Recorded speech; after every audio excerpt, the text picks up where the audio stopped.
Calma aí. Versículo... Eu vou puxar um pouquinho antes, só para nós entendermos. 15. O nosso foco mesmo é um famoso, vocês vão perceber, quando quem abrir vai ver, eu já sei o que é o assunto. 1 Coríntios 6, 15. O versículo foco mesmo é a pergunta do versículo 19. Mas eu vou começar do 15, porque todo texto tem um contexto. Se por algum motivo você não está acompanhando os domingos, nós estamos conversando e sendo ministrados sobre uma série de pregações voltadas a conhecer o Espírito Santo. Existem algumas pregações que já aconteceram aqui na cura. Certamente. Esse tema de hoje eu já falei em algum momento sobre. Só que quando a gente tem um esclarecimento e uma intensidade sobre o que é o Espírito Santo, nós olhamos alguns textos diferentes. E o Espírito Santo é quem tem agido dentro, impulsionado para nossos ministérios, objetivos, missões. Eu sempre trago luz àquela conversa que a gente ficou o mês de outubro do ano passado e vai voltar a repetir sobre o AFAD, que é amor, família, adoração e discipulado. Nada mais é do que a missão de amarmos Deus acima de todas as coisas e ao próximo, como a ti mesmo, de nos dedicarmos como família, não só dentro de casa, mas na família espiritual que somos como igreja, uma vida de adoração, tanto no secreto, na intimidade devocional, quanto coletiva, como vivemos hoje, e uma vida de seguir e imitar a Cristo e reproduzir essa identidade do discipulado. No momento atual, estamos falando muito sobre o discipulado, porque é isso que o Espírito Santo tem nos guiado a falar sobre. Porque talvez a nossa experiência de comunidade, de adoração, está fluindo, mas Deus está despertando que a gente tem que dar um a mais sobre alcançar pessoas, sobre impactar vidas com aquilo que Cristo faz em nós. E isso só é possível através do Espírito Santo. Só que uma das características que eu citei aqui, acho que 2 domingos atrás, que chama a atenção no cristianismo, é o que está nesse texto. Porque esse texto nos dá uma identidade. Vamos lá, versículo 15. Todo mundo achou, eu sei disso. Nem foi revelação do Espírito, foi o tempo mesmo. Vocês não sabem que o corpo de cada um de vocês é membro de Cristo? E será que eu tomaria os membros de Cristo e os faria membros de uma prostituta? De modo nenhum. Ou não sabem que o homem que se une à prostituta forma um só corpo com ela? Porque, como se diz, os dois se tornarão uma só carne. Mas aquele que se une ao Senhor é um em espírito com ele. Paulo estava aqui repreendendo sobre a imoralidade sexual, que dentro de possibilidades de pecado, ela é feita literalmente na sua carne física. E o casamento, a relação sexual, é entendido pela palavra, e nós entendemos que é uma conexão. É uma conexão, sim, de intimidade, é uma conexão de unidade espiritual, unidade familiar, não é só um ato para gerar prazer. E essa unidade também tem que levar em conta que nós também somos um com Cristo. Mas precisamos entender que não é só uma fala sobre imoralidade sexual. É uma questão que Paulo levanta do todo. Será que você tem ciência que você não é mais um ser isolado, mas que você agora é corpo de Cristo? Então eu não posso pegar uma parte de Cristo e unir ao pecado. Entende o problema? O problema não é quando somos nós. O problema é a ideia ou uma vida que está tentando unir Cristo ao pecado, sendo que isso não se mistura, como água e óleo. Esse é o problema levantado. Versículo 18. Fujam da imoralidade sexual. Qualquer outro pecado que uma pessoa comete é fora do corpo, for o corpo físico. Mas aquele que pratica a imoralidade sexual peca contra o próprio corpo, porque o instrumento do pecado aqui é o próprio corpo. Quando você mente, você joga uma palavra em alguém. Mas quando você comete a imoralidade, é o seu próprio corpo. Aí, quando ele vem falando sobre isso, Paulo agora vai chamar a identidade da igreja. Porque ele estava repreendendo uma prática daquele lugar, e nós já vamos falar sobre isso. E aí ele vai chamar uma identidade. Fala assim, será que vocês não sabem que o corpo de vocês é santuário do Espírito Santo, que está em vocês e que vocês receberam de Deus e que vocês não pertencem a vocês mesmos? Porque vocês foram comprados por preço alto. Agora, pois, glorifique a Deus no corpo de vocês. Então, quando Paulo está falando sobre uma prática do pecado, ele chama a atenção de uma identidade geral. E ele diz que nós somos comprados por alto preço. Então, eu vou usar uma ilustração para introduzir a proposta aqui hoje. Pensa que nós éramos uma casa num condomínio. E esse condomínio tinha um agente imobiliário, porque havia um dono. O seu dono era o pecado. Nós nascemos dentro de um condomínio onde o proprietário é o pecado. E se o pecado é o dono, ele faz o que ele... Vamos de novo, que essa é fácil. Se o pecado é o dono, ele faz o que ele... E você aluga um espaço. Apesar de acharmos que nascemos livre e dizermos Deus nos dá livre-arbítrio, a nossa liberdade sempre é condicional. Quer ver? Você é livre, então voa. Estou esperando. Porque apesar de ser livre, a liberdade não te dá a capacidade total de fazer tudo. Você é livre para fazer o que é possível. E o problema é que o pecado, ele age no coração do homem, mudando o seu desejo. E aí ele muda o que você quer. E é a soma perfeita. É a sua liberdade com o pecado destruindo o que você quer. E aí a sua liberdade agora é uma escravidão do pecado. Pode ver na sociedade que tudo aquilo que se está tendo de movimento de liberdade é totalmente contrário à palavra de Deus. Pode olhar. Pegue 5 movimentos atuais, 2024, vai na rede social, Trending Topics. Você vai ver que esses grandes movimentos que estão agora clamando por liberdade, na verdade, são contrários a algum princípio bíblico, porque a liberdade que o mundo, que é o condomínio do pecado, conhece, é satisfazer o desejo do pecado. Só que chega um momento que a sua casa, ou que é você, tem uma pessoa interessada. E Cristo olha para essa casa que é você, desajeitada, quebrada, conforme os gostos do pecado.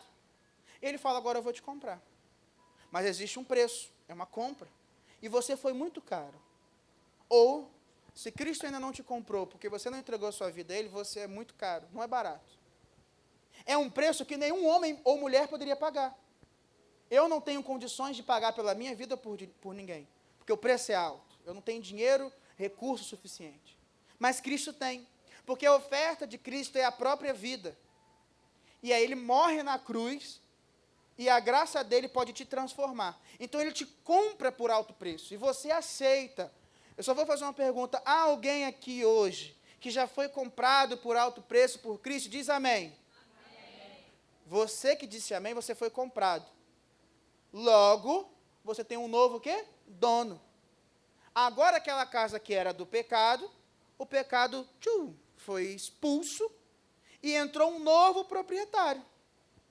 Então você continua sendo casa, você continua sendo habitação, só que o dono agora é Cristo. E quem vem morar nessa casa? A gente está estudando, não é uma pergunta difícil. Quem vem morar na casa que Cristo comprou com alto preço na cruz? Quem? O Espírito Santo. Então, quem é o morador da sua vida, da sua história hoje em dia? É o Espírito Santo. Só que o Espírito Santo tem uma forma diferente de agir, porque ele não é uma força, não é uma energia, ele é um ser pessoal. Então, ele te chama para viver na sua própria vida, desde que ele seja o proprietário.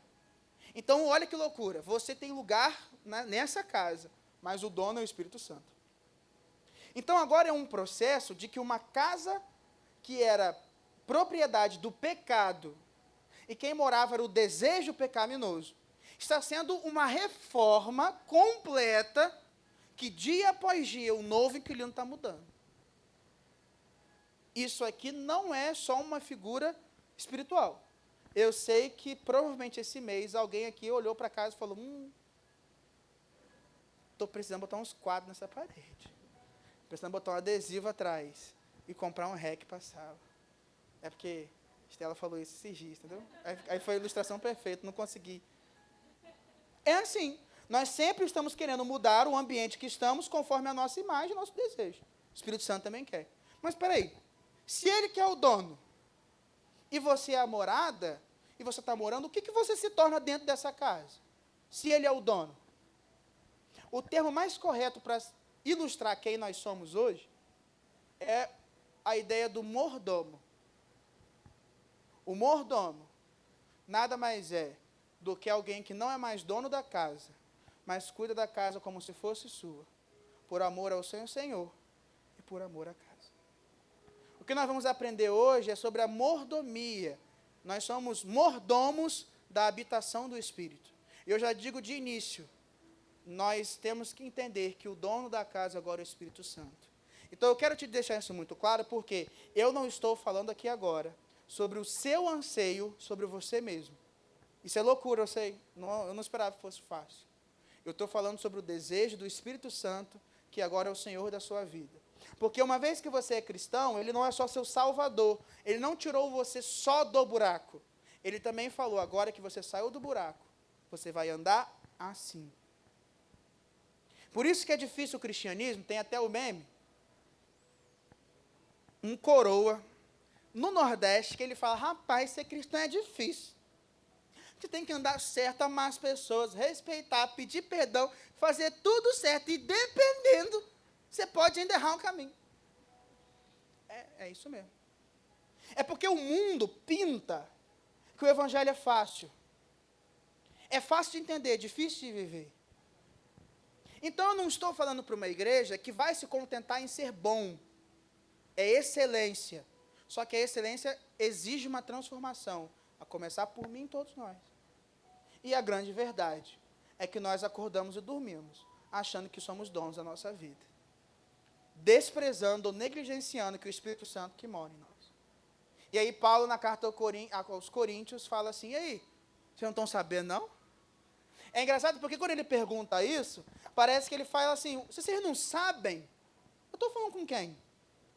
Querido, você não vai numa casa alugada e quebra uma parede, porque você sabe que aquela casa não é sua. Você pede permissão. Você pede permissão para furar a parede. Mesmo no Brasil, determinadas ações que você possa fazer na sua casa, você tem que pedir autorização ao governo, dependendo de com quem você mexeu, ou ao vizinho, mesmo sendo seu.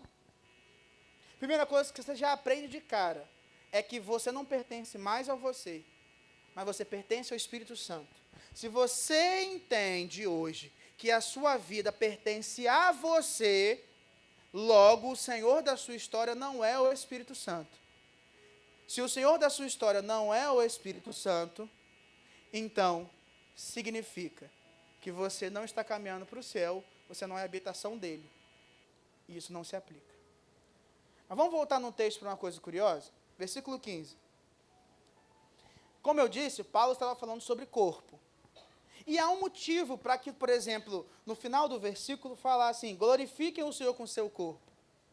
No tempo de Paulo, e também antes, o culto não era só falado. Por exemplo, quando a gente se reúne aqui, o nosso culto geralmente ele é falado. Às vezes eu falo aqui, e alguns irmãos que estão animados falam assim, ó, glória a Deus, aleluia, amém. Não tem isso? Poxa, sei que alguém ia falar pelo menos amém para confirmar, entendeu? Viu?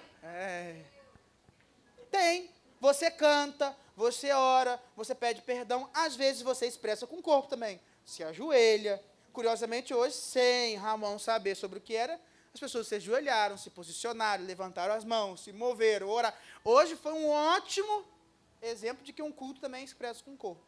Mas na época de Paulo, a expressão do corpo também era com marcas e mudanças de adereço. 2 exemplos. Por que até hoje é um tabu falar de tatuagem? Porque na época do Antigo Testamento, tatuagem não era só um adereço de beleza. Hoje, quem tem aqui, certamente fez para ficar mais bonito. É o motivo. Eu fiz porque eu acho bonito. Eu acredito que seja esse um bom motivo para fazer uma tatuagem. Não acha que chegou, quis ficar feio e fiz a tatuagem. Não. Mas na época do Antigo Testamento, o motivo não era ficar bonito. O motivo era algum rito cultural ou adoração a algum deus. Por isso que no Antigo Testamento, lá em Levítico, fala, não fareis tatuagem. Porque naquela época, se você tivesse uma tatuagem, você não era povo de Israel.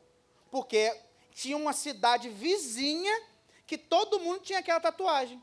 Aí quando alguém olhasse, falava assim, e agora você é quem? A marca estava no corpo. Entende isso? Só que na época de Paulo também tinha problemas. Já não era tanto tatuagem, era corte de cabelo. Principalmente das mulheres.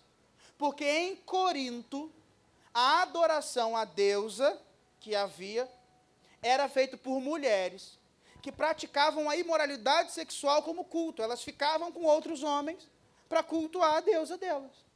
E para simbolizar quem elas eram, elas cortavam o cabelo curto. Então elas se posicionavam. Então você pensa, Corinto era uma cidade portuária, tinha um barco, entendeu? Então as pessoas chegavam de barco, viajando de tudo que é canto, chegavam na cidade. Esses homens não estavam interessados em culto, queriam felicidade. E aí eles olhavam para a cidade e encontravam mulheres de cabelo curto, sabiam, mulher de cabelo curto, quer adorar o Deus dela, com o que eu quero fazer por felicidade. Juntou o útil ao agradável, eles tinham relações. Aí Paulo aqui fala, não corta cabelo não, mulher. Então há um motivo, mas a adoração era o corpo. Essas mulheres literalmente entregavam o corpo em adoração. São só 2 relatos de vários. E Paulo chama a igreja que é corpo de Cristo a entregar a sua vida, o seu corpo, como adoração ao Senhor, porque você é a habitação dele. Tudo que você tem é dele. Romanos 12, quando Paulo vai falar assim, rogo-vos, pois, pela misericórdia do Senhor, é 12:1 o versículo, Romanos 12:1. Paulo fala, rogo-vos, pois, pelas misericórdias do Senhor, que você ofereça o seu corpo como um sacrifício vivo, santo e agradável ao Senhor. Esse é o seu culto racional. Esse é o seu culto racional. Entrega do corpo. Se você agora é a habitação do Espírito Santo e você é mordomo, o seu papel é fazer com que a casa agrade ao Senhor dela. Adoração no corpo não significa tão somente dançar, pular e levantar as mãos, ou ajoelhar ou fechar os olhos. Tudo isso que a gente faz parte de uma expressão, ou de um foco. Mas a adoração do corpo é um entendimento que tudo agora que você é, pertence ao Senhor. Por isso, que quando a gente fala sobre adoração no corpo, e tudo que você é uma expressão adoração ao Senhor, logo, é oferecido a Ele, logo, é algo que ama e é completamente entregue ao Senhor. E por ser entregue ao Senhor, Ele quer que também seja algo ao próximo, que alguns assuntos que são relacionados ao corpo, para a igreja, é facilmente resolvível, porque não fala mais sobre si. Fala sobre Cristo e o outro. Não adianta, queridos, eu falar assim, queridos, preciso de voluntários para o ministério infantil, de adolescentes, limpar a igreja, fazer o que for, se você ainda não entregou o seu corpo como sacrifício santo, vivo e agradável ao Senhor. Porque na hora de pensar sobre cansar, você vai preferir cansar com outras coisas. Você cansaria numa festa missionária, para dançar, para se divertir, no futebol dos homens, mas talvez não cansaria numa obra ao Senhor. Aqui nós não temos esse problema do que eu vou falar agora, não é um problema aqui. Mas muitas igrejas lidam com o problema de vestimenta. Tem lugar que é delicado. Eu já vi. Aonde, para um líder falar com uma irmã, por favor, a medida da saia ou do vestido, por favor. Meu Deus do céu. Aqui não tem esse problema. Não tem mesmo, não é nenhuma ironia, não tem. Mas tem lugar que é problema. Só que se nós também estamos falando sobre adoração no corpo, seus relacionamentos, a forma como você lida com casamento e família, práticas, namoro, noivado, tudo isso, com quem você é amigo, quem você se dedica, isso se torna uma expressão de quem é dono. Então, fazendo uma brincadeira rápida, se o Espírito Santo quer pintar essa casa de azul, qual tem que ser a cor da casa? Ah, mas eu gosto de amarelo, mas qual tem que ser a cor da casa? Azul. Porque ela é uma habitação do Espírito Santo de Deus. Você entendeu isso, sim ou não? Você acha que vai ficar mais difícil ou mais fácil agora, que eu vou falar? Está virando padrão, né? O problema é que Deus, Ele não mora em um único apartamento. Lembra que eu usei a ilustração de um condomínio? é como se cada um de nós fôssemos uma casa de um condomínio. Cristo não comprou só uma casa. Cristo fez assim, comprou todas as casas e mora em todas as casas ao mesmo tempo. Uma boa forma de você entender, eu não sei quem aqui mora em terreno compartilhado, por exemplo, que tem várias casas no terreno. Então, por exemplo, tem a casa aqui, a pastora Marta tem uma casa aqui, aí dá um espaço, tem a casa do Dona Alda. Tem vezes que eu fui lá, que eu cheguei na casa de pastora Marta e estava Dona Alda. Tem vezes que eu fui lá, que eu fui na casa de Dona Alda e estava a pastora Marta. Tem vezes que estava tudo lá de fora, porque acaba que, apesar de cada um ter a sua casa, há uma forma de relacionamento onde é normal. Eu estou conversando lá, chega Ramon, eu falei, pastor, de repente vem Dona Alda e vai brigar comigo se eu não for lá. Porque, apesar de cada um ter a sua casa, é normal o convívio casa em casa. Acontece isso em casas de um terreno só.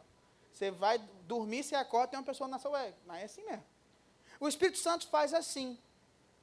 Só que da mesma forma que ele habita em você, ele habita no seu irmão. Então, se você olhar para um lado, para o outro, você está vendo a habitação do Espírito igual a você. Qual é o problema?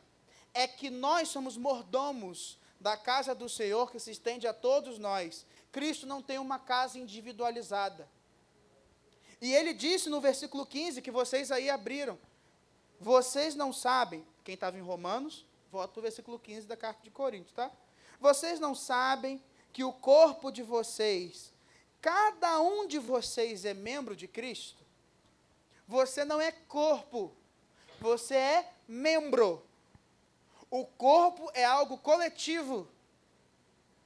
Esse dedo meu, se cortassem, ele não seria mais corpo de Rodrigo. Se o meu dedo fosse cortado e ficasse para o chão, ele morreria. Porque o corpo é onde está a cabeça. Hoje em dia, nós temos um forte movimento de separações dos membros. E chamar de igreja isso. É o que nós poderíamos chamar de desigrejados. Porque, ao mesmo tempo que tem gente que não sabe que é a habitação do Espírito Santo, não sabe que é quem zela, é um mordomo, e não cuida do espírito do corpo ou do templo, tem gente que acha que é um mordomo sozinho, que quer pegar a casa e tirar do condomínio, e viver sozinho. E o termo no Brasil para isso é desigrejado, que é a ideia de ser igreja sozinho. Mas isso não existe. Porque a palavra igreja ela é coletiva. Igreja quer dizer assembleia, um grupo de pessoas que se reúne fora da cidade, era como usado no Antigo Testamento. É um grupo. Não faz sentido, assim como a gente falou que não faz sentido 2 semanas atrás, eu dar um CEP para um grupo de pessoas, porque um grupo de pessoas se movimenta, quem tem CEP é prédio. Não faz sentido eu pensar em ser igreja sozinho. Porque a pergunta que Paulo faz é, não sabei vós, que são o corpo do Espírito Santo. Isso quer dizer que tem 2 problemas que você tem que fugir. Primeiro, você não pode ser mordomo de um membro sozinho, e significa que o Espírito Santo escolhe se mover e agir na sua vida através de outras pessoas também. Porque ser igreja significa não estar sozinho para as coisas boas, mas para as coisas ruins também. Ou seja, quando eu estou sozinho, desesperado, ansioso, precisando de uma ajuda e colo, é bom ter alguém. Mas quando alguém quer vir falar com você assim, você está ligado que você está caminhando errado, né? Que não é aqui. O que pode chamar de cobrança, prestação de contas, de falar assim, ó, não é confortável. Mas ser igreja tem a ver sobre isso. Porque o Espírito Santo escolhe agir de várias formas. Pode ser que você esteja vivendo isso hoje com o pastor te falando. E nem era você o alvo. Ele falou assim, não, agora você vai lá, você vai falar sobre isso, tá? Você vai falar que tem gente que precisa levar um sacolejão e mudar hoje, porque não está sendo mordomo do Senhor e está querendo viver a igreja sozinho. Aí você está ouvindo então. É para você isso. Mas a igreja pode fazer isso de várias formas. Só que tem gente que quer ser igreja sozinho. E qual é o problema? Que quem quer ser igreja sozinho, querido, se reúne num espaço físico, conforme as suas próprias regras. E não é só sobre, eu vou ouvir só o louvor, a pregação eu vou embora, vou só para a pregação, o louvor não quero. Não é só sobre isso.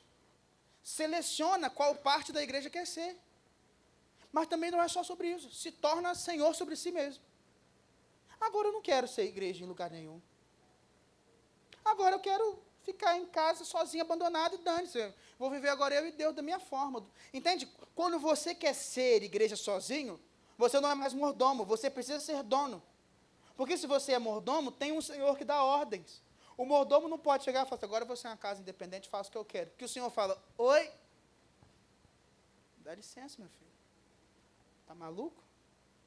Mas hoje em dia, as pessoas querem ser igreja por conta própria. É porque hoje em dia as pessoas querem ser médicos por conta própria. Está doente, vai na internet, automedica. As pessoas querem ser advogados por conta própria. Tem uma causa. Vou na internet, vejo lá uma inteligência artificial de advogado, vejo que tem que ser, e falo. Nós vivemos a época dos especialistas da superfície. Na internet, todo mundo é especialista, em tudo, entendeu? Qualquer assunto. Às vezes você até pensa, caraca, estudei 6 anos esse assunto. Para uma pessoa que ouviu sobre isso ontem, me falar que o que eu estudei 6 anos, eu estou errado aí. E eu não posso nem falar de volta. E aí tem gente que hoje se acha mais capaz de cuidar da habitação do Espírito Santo que o próprio Espírito Santo. Querido, se você hoje olhar ao seu redor, tem alguém muito perto de você que escolheu ser igreja sozinho. Nem cabe na mesma frase, ser igreja sozinho, mas escolheu. Isso não é ser mordomo da habitação do Espírito. E a questão e pergunta é isso, é ser a habitação do Espírito? Porque o Espírito não mora em parte, ele habita no todo. E a igreja nunca é ser uma parte isolada. Eu sou sempre parte do todo. Nós precisamos começar a rever um pouco da nossa vida em comunidade, quando o centro dessa comunidade é o Espírito Santo. Porque algumas decisões que às vezes são desconfortáveis para nós, no individual, são as mais confortáveis para o Espírito Santo agir na igreja. Isso não vem só de atuação ministerial, visão de igreja, isso não vem só de um passo para cá, quem agora é líder, quem não é, pessoa que é nova, que atua, não é só sobre isso. É também como nos relacionamos. Eu vou usar agora uma coisa um pouco mais difícil de fazer. Se o Espírito Santo decidir que a semana que vem você vai me visitar, não adianta, querido, você querer fazer outra coisa. Se o Espírito Santo decidir na sua vida que você vai ter que falar com aquele cara do seu trabalho de qualquer jeito, não adianta querer fazer outra coisa.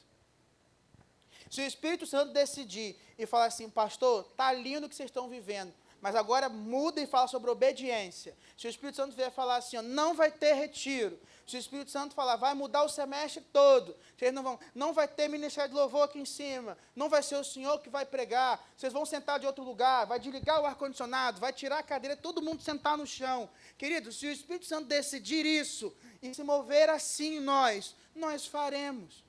Como hoje. Que nós chegamos aqui cedo no horário. Organizamos tudo, ensaiamos, e eu acho que Deus falou assim, deixa eles. E aí começou, quando a gente não achou que ia começar, começou e não sabia a hora que terminar, e foi. Porque o Espírito Santo decide assim. Ou não sabeis vós, que sois templo do Espírito Santo. Sabe qual é o meu medo? É que existe muita gente que é uma belíssima casa por fora, que parece morada do Espírito Santo, aparentemente. É vizinho de vários que são moradas reais. Rega o jardim igual às moradas reais. Decora a porta igual quem é morada real do Espírito Santo. Pinta com a mesma tinta as paredes. Dá tchau da porta da mesma forma. Mas se você tiver a oportunidade de entrar, você percebe que apenas é uma máscara. Quando que isso é visível? Quando ser igreja se resume a uma parte do seu tempo, ou um lugar onde você está. Da mesma forma que é muito bom que você tenha consciência de mudar algumas coisas que você faz porque você é igreja, você também tem que ter consciência que aonde você pensa não ser, você ainda é igreja. Então não adianta, na sua experiência com Deus, você vir aqui e dar abraço em 15 pessoas com todo amor e carinho no final do culto. Se lá fora desse prédio, você é uma pessoa ranzinza e insensível. Não adianta aqui você ser um doce de pessoa com o pastor. Porque geralmente as pessoas são doces de pessoa com o pastor. Eu acho que é por amor, respeito e tomara que não seja por medo. Mas todo mundo é sempre muito carinhoso comigo. Mesmo quando não gosta, quando está com raiva minha. Tipo assim, é raiva. Eu não gostei do que ele falou, mas sempre. Sempre muito amoroso. Mas não adianta você ser amoroso comigo assim, dessa forma, e não ser em casa ou não ser fora. O meu maior desafio não é ser paciente com os irmãos, não. É com a minha esposa, com meus pais, com a minha irmã, que convive comigo dia a dia. Esse é o maior desafio para mim. Chegar aqui, ser paciente aqui é mais fácil. É mais fácil, porque a gente já vem preparado, sabe? A gente já entra assim, vamos embora. Mas no é difícil. Mas o problema é que existe um grupo de pessoas que está sentado num sofá da acomodação, está olhando a casa cair toda por dentro, está só se agradando com quem olha de fora, a habitação do Espírito está toda destruída e corroída, e está achando que está tudo bem ser igreja assim. Queridos, existe um grupo de pessoas que hoje, se você falar, olha aqui uma pregação, fala, isso é igreja? Não quero. Porque a medida que a sociedade tem de igreja hoje são as pessoas que não são mordomas, não são reinadas pelo Senhor. São pessoas que só dizem, só botam uma placa na frente, aqui mora o Espírito Santo de Deus. Só que isso é uma mentira, porque a única coisa que essas pessoas fazem de dizer ser cristão é botar uma placa na frente. Às vezes, o maior feito da vida cristã de alguém é falar, eu sou membro de uma instituição, eu entrei na água. Isso não é mérito de igreja, isso é processo natural. Se você quiser se medir se você é igreja ou não, vem, por favor, domingo que vem, venha, porque o Espírito Santo vai falar sobre o fruto do Espírito, mede por lá.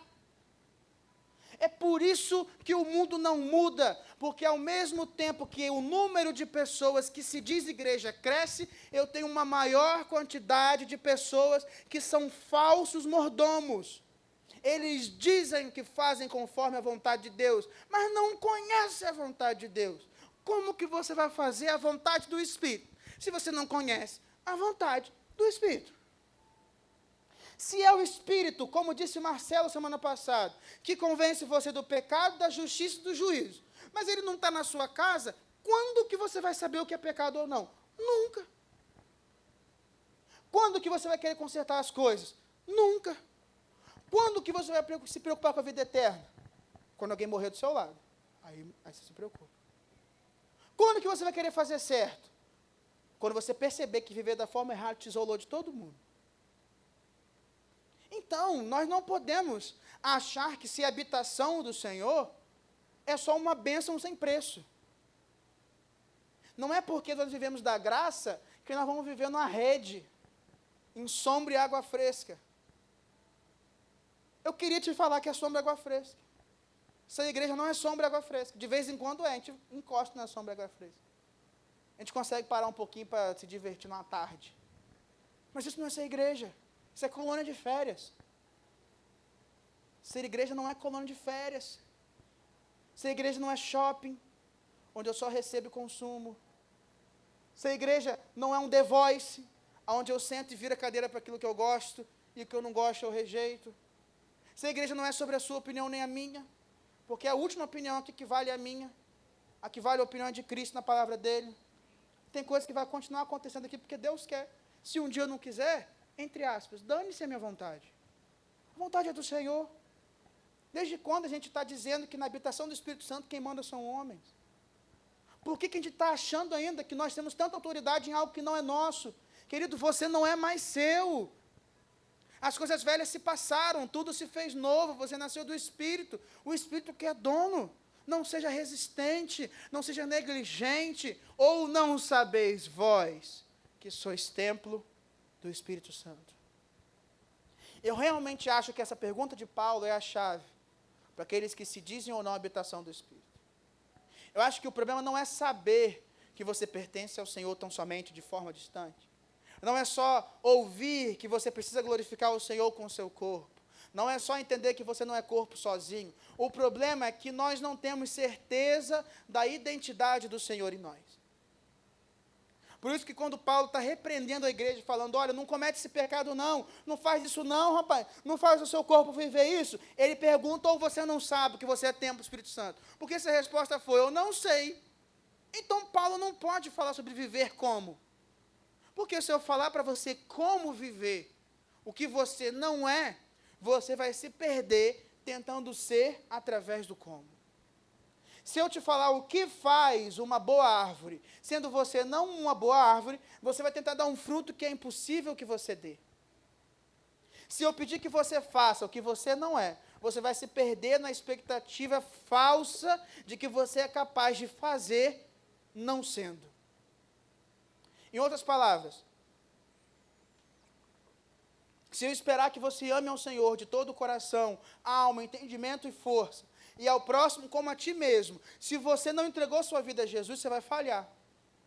Se eu esperar que você seja família dentro da sua casa, onde é o mais difícil, e família aqui também, não tendo entregue a sua vida de Jesus, a Jesus, tendo sido curado por completo, não tido um encontro genuíno, você vai falhar, a máscara vai cair. Se você não tiver uma vida de adoração ao Senhor, porque você é cristão, for por causa de promessas e bênçãos, vai cair, vai dar errado. Se você se reunir aqui para adorar o Senhor, porque você gosta, porque é bonito hoje, amanhã você não vai gostar. Vai ter uma música que vai tocar que você não gosta, vai sair do repertório a música que você gosta, o ministro vai mudar, não vai ser mais aquele cantor que você gosta de ouvir, vai ser outro, não vai ser o pregador que você gosta de ouvir, vai ser outro, não vai ser a mensagem que você queria ouvir, vai ser outra. Se você não viver a adoração por quem Deus é, vai ter um momento que você vai cair. Se você esperar ser igual a Cristo para receber algo,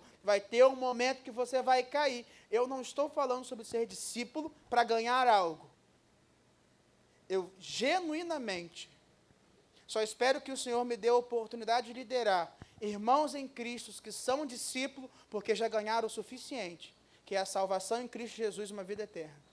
Eu não tenho mais nada para prometer a nenhum de vocês, além do que aquilo que Cristo prometeu. Você é salvo em Cristo e tem vida eterna. Aí esse povo se levanta e faz.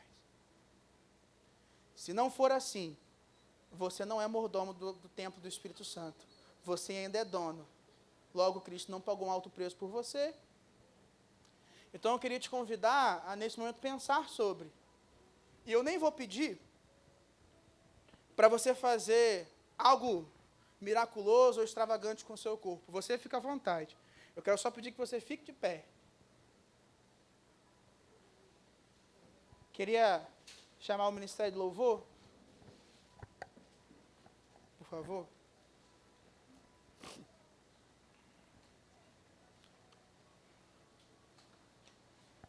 Enquanto